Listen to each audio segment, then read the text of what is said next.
یہ دنیا کے سامنے حضرت امام نے اپنا اسوہ رکھا کہ یہی تو پیغام میں دینے آیا ہوں، یہی تو جو ہے وہ تحریر میں نے کربلا کی ریت پر اپنے خون سے رقم کرنی تھی کہ یہ سر کٹ سکتا ہے لیکن جھکے گا تو صرف اپنے مالک کی چوکٹ پہ جھکے گا، یزید کے سامنے یہ سر جھک نہیں سکتا ہے۔ تو حضرت امام حمام رضی اللہ تعالیٰ عنہ نے کربلا کے تپتے ہوئے ریگزار میں جب 72-73 لاشیں خیموں کے سامنے پڑے تھے اور اتنے زخم کلیجے پہ تھے، راوی کہتا ہے کہ جب آپ کی قمیض اتاری گئی تو 113 سوراخ اس میں تیروں کے تھے، 33 زخم نیزوں کے تھے، 34 گھاؤ تلواروں کے تھے، اتنے زخم جسم کے اندر اور جسم چور ہے زخموں سے۔ لیکن حضرت امام حسین نے جب پیشانی سجدے میں رکھی تو آخری لفظ یہ تھے، اللہم رضن بقضائک وصبرن علی بلائک تسلیما لامرک سبحان ربی الاعلی۔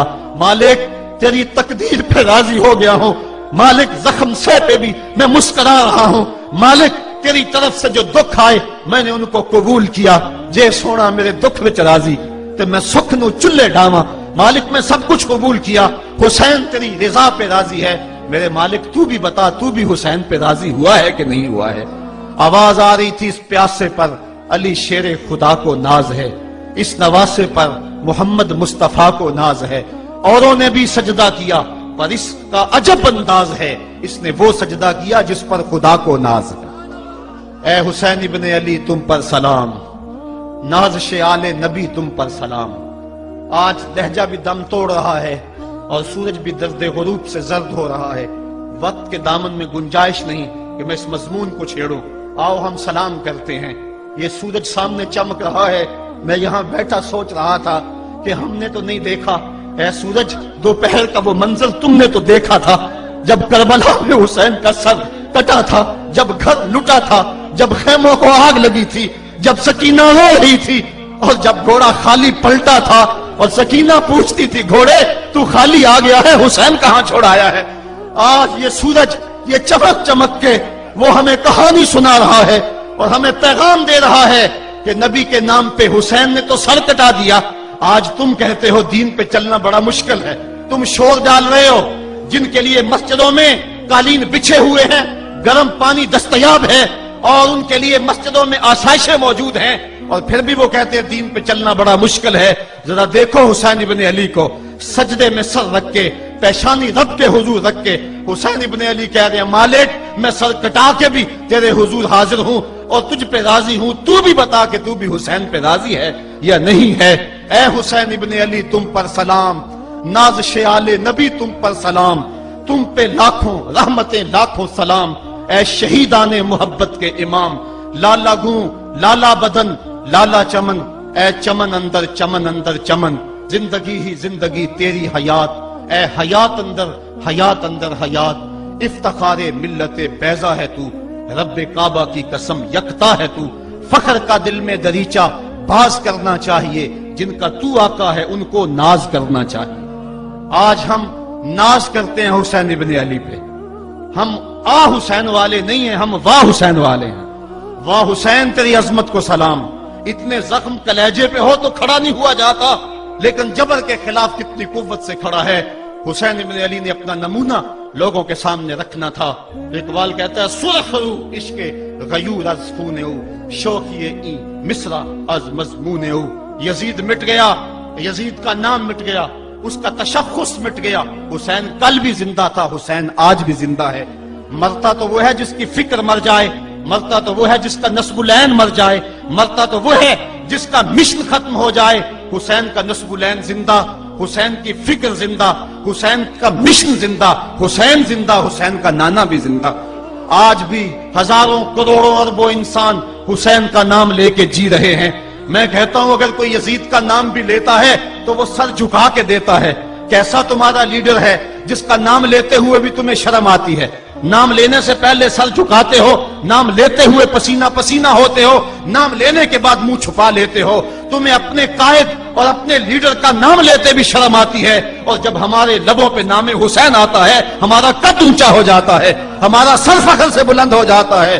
فخر کا دل میں دریچہ باز کرنا چاہیے، جن کا تو آقا ہے ان کو ناز کرنا چاہیے۔ تو حسین ابن علی نے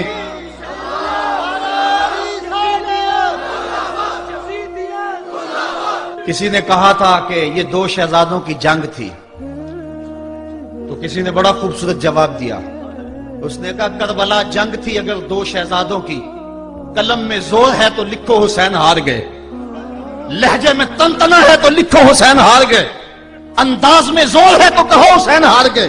زمانہ کل بھی کہتا تھا، زمانہ آج بھی کہتا ہے، حسین کل بھی جیتا تھا، حسین آج بھی جیتا ہے. جب حضرت امام حسین رضی اللہ تعالیٰ عنہ کا سر انور کاٹ لیا گیا اور خولی بن یزید نے نیزے کی نوک پہ اس کو رکھا، ویسے رخ سر کا زمین کی طرف سے تھا. کسی نے کیا خوب کہا، باں کے سر نیزے پہ اور سوئے زمین ہے روح، یعنی سجدہ ثانی کی ہے آرزو. رکعت کے دو سجدے ہوتے ہیں، ایک سجدہ ہوا تھا کہ سر انور جدا کر لیا گیا، جب نیزے کی نوک پہ تھا سر تو رخ زمین کی طرف سے تھا. شاعر کہتا ذرا غور سے دیکھو سر حسین کیا کہہ رہا ہے. سر حسین کی پیشانی زمین کی طرف ہے، پیشانی میں دوسرے سجدے کی آرزو مچل رہی ہے. تو جب امام حسین کا سر خولی نے نیزے کی نوک پہ چڑھایا، اس نے تو یہ کہنا چاہا تھا کہ ہم فتح یاب ہوئے اور دیکھو ہم نے سر کاٹ لیا. کسی نے کہا ذرا غور سے دیکھو، یہ تو سر کٹ کے بھی سر بلند ہے، یہ سر کٹ گیا پھر بھی سر بلندی نہیں گئی ہے، اس کا بانکپن پھر بھی نہیں گیا ہے. حسین کا سر کل بھی اونچا تھا، حسین کا سر آج بھی اونچا ہے. اس کا نام زندہ، اس کا پیغام زندہ، اس کی فکر زندہ. حضرت امام زین العابدین یہ کربلا کے وہ شخص ہیں جنہوں نے سارا منظر اپنی آنکھوں سے دیکھا تھا.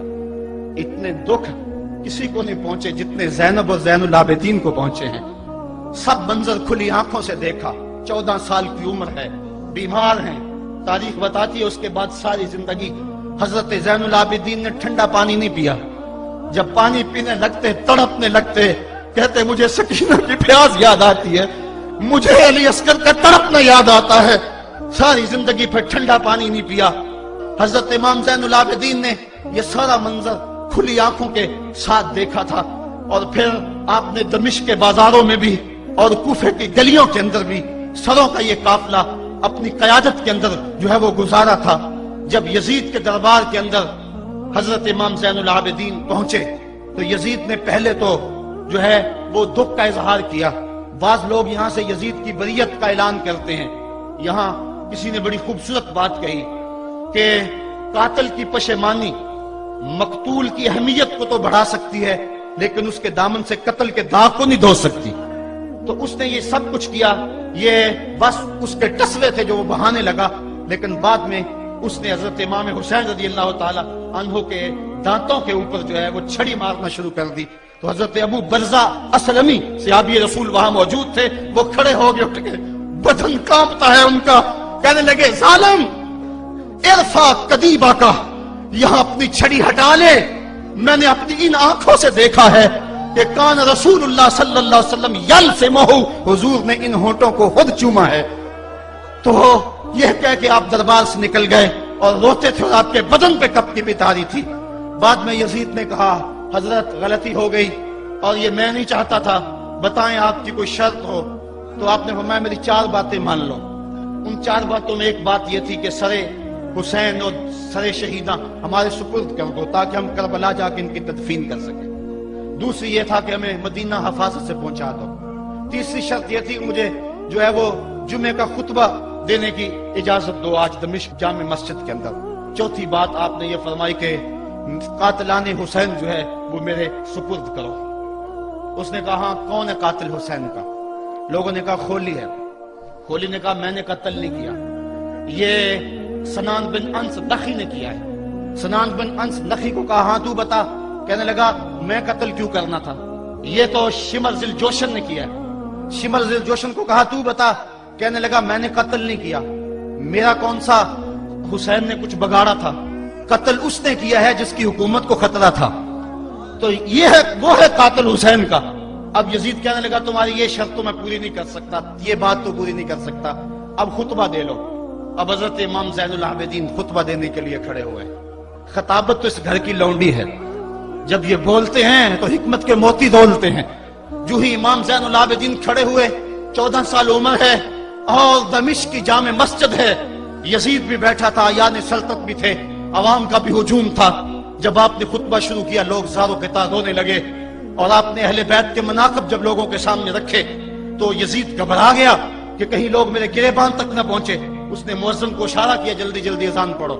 تو جب اس نے کہا اللہ اکبر اللہ اکبر تو حضرت شہزادہ زین العابدین نے کہا کہ اس کے اندر کوئی شک نہیں کہ اللہ سب سے بڑا ہے. جب شہادتین کا کہا اشہد ان لا الہ الا اللہ, حضرت امام زین العابدین نے اس کے جواب کے اندر کہا ہاں ہاں اللہ کے علاوہ کوئی معبود نہیں ہے, اس کی گواہی ہم نے خون سے دی ہے, ہم نے اپنے لہو سے دی ہے اس کی گواہی. اور پھر اس کے بعد جب اشہد ان محمد رسول اللہ پہ لفظ آئے تو حضرت امام زین العابدین نے کہا یزید دیکھ اب اذان کے اندر تیرے نانے کا نام ہے یا میرے نانے کا نام ہے؟ آج بھی منبر پہ میرے نانے کا نام ہے. تو یزید مر گیا, اس کا نام مر گیا, اس کا تشخص مر گیا. حسین کل بھی زندہ تھا, حسین آج بھی زندہ ہے. حسین کربلا کے تپتے ہوئے ریگزار میں بھی زندہ تھا, کوفے کے بازار میں بھی زندہ تھا, اور دمشق کی جامع مسجد میں بھی زندہ تھا, مدینے میں بھی زندہ, مکے میں بھی زندہ, کابل میں بھی زندہ, کندھار میں بھی زندہ, قلعہ جنگی میں بھی زندہ, تورا گھوڑا میں بھی زندہ, موصل میں بھی زندہ, بغداد میں بھی زندہ, غزہ کی پٹی میں بھی زندہ, فلسطین میں بھی زندہ. آج حسین کی زندگی اور حسین کا باقپن دنیا کو بتا رہا ہے, بش کو بتا رہا ہے تیرے منہ پہ تماچا حسین مارے گا. زمانہ بتائے گا کہ حسین کل بھی زندہ تھا, حسین آج بھی زندہ ہے. حسین کی فکر لے کے اٹھو اور پوری دنیا پہ چھا جاؤ اور زمانے کو بتاؤ کہ ہم حسین ابن علی کے سپاہی ہیں. صرف محرم کے دن آنسو بہا لینے سے کچھ نہیں ہوگا. کیا صرف محرم حسین کا مہینہ ہے؟ نہیں, سب پورا سال حسین کا ہے, پوری زندگی حسین کی ہے, پورے زمانے حسین کے ہیں. یہ صرف عاشور کا دن یا عاشور کی شب ہی حسین کی نہیں, سارے زمانے حسین کے ہیں. کل بھی حسین کا تھا, آج بھی حسین کا ہے, کل بھی حسین کا ہوگا. آؤ اٹھیں, قرآن کو لے کر کے حسین ابن علی نیزے کی نوک پر بھی چڑھ کے قرآن سنایا, اور آج ہم اسی قرآن کی دعوت کو لے کر کے اٹھیں اور حسین ابن علی کے پیغام کو گھر گھر